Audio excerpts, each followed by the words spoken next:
حضرت خواجہ معین الدین چشتی، جنہیں لوگ خواجہ غریب نواز کہتے ہیں، برصغیر کے سب سے بڑے صوفی سنتوں میں سے ہیں۔ آپ نے اپنی زندگی لوگوں کو محبت، انسانیت اور اللہ کی طرف بلانے میں گزار دی۔ دوسری طرف حضرت شیخ عبد القادر جیلانی، جنہیں دنیا غوث اعظم کے نام سے جانتی ہے، بغداد شریف کے بہت بڑے بزرگ اور اولیاء کے سردار تھے۔ روایت میں آتا ہے کہ جب خواجہ غریب نواز تعلیم اور روحانیت حاصل کرنے کے لیے سفر کر رہے تھے تو آپ بغداد شریف بھی پہنچے۔ اس زمانے میں بغداد علم اور تصوف کا مرکز تھا۔ جب آپ وہاں داخل ہوئے تو دیکھا کہ پورا شہر نور اور ذکر سے چمک رہا ہے۔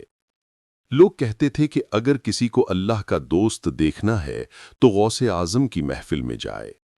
جب خواجہ غریب نواز پہلی بار حضرت غوث اعظم کی مجلس میں داخل ہوئے تو ایک عجیب منظر دیکھنے کو ملا۔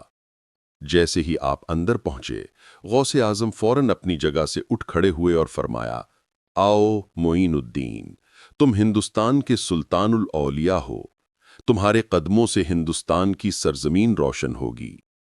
یہ سن کر محفل میں موجود لوگ حیرت میں پڑ گئے کہ غوث اعظم نے آنے والے مہمان کو اتنی بڑی خوشخبری دے دی۔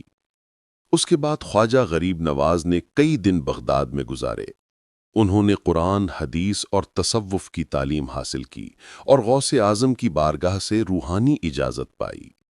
حضرت غوث اعظم نے انہیں خلافت عطا کی اور فرمایا، جاؤ معین الدین، اللہ نے تمہیں ہند کی سرزمین کے لیے چنا ہے۔ وہاں کے اندھیروں کو ایمان کی روشنی سے جگمگ کرنا تمہاری ذمہ داری ہے۔ جب خواجہ غریب نواز رخصت ہونے لگے تو غوث اعظم نے ان کے لیے ایک خاص دعا کی، اللہ تمہیں ایسا چراغ بنا دے جو قیامت تک بجھ نہ پائے۔ اس دعا اور روحانی اجازت کے ساتھ خواجہ غریب نواز بغداد سے روانہ ہوئے اور ہندوستان کی طرف سفر کیا۔ انہوں نے اپنی زندگی کا باقی حصہ ہندوستان کے لوگوں کو دین اسلام کا پیغام دینے میں گزار دیا۔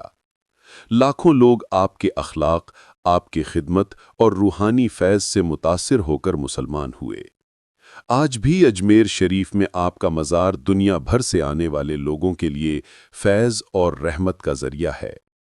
اس طرح خواجہ غریب نواز اور غوث اعظم کی ملاقات نہ صرف ایک ایتہاسک واقعہ ہے بلکہ اس نے برصغیر میں اسلام کی روشنی پھیلانے کی نیو بھی رکھی۔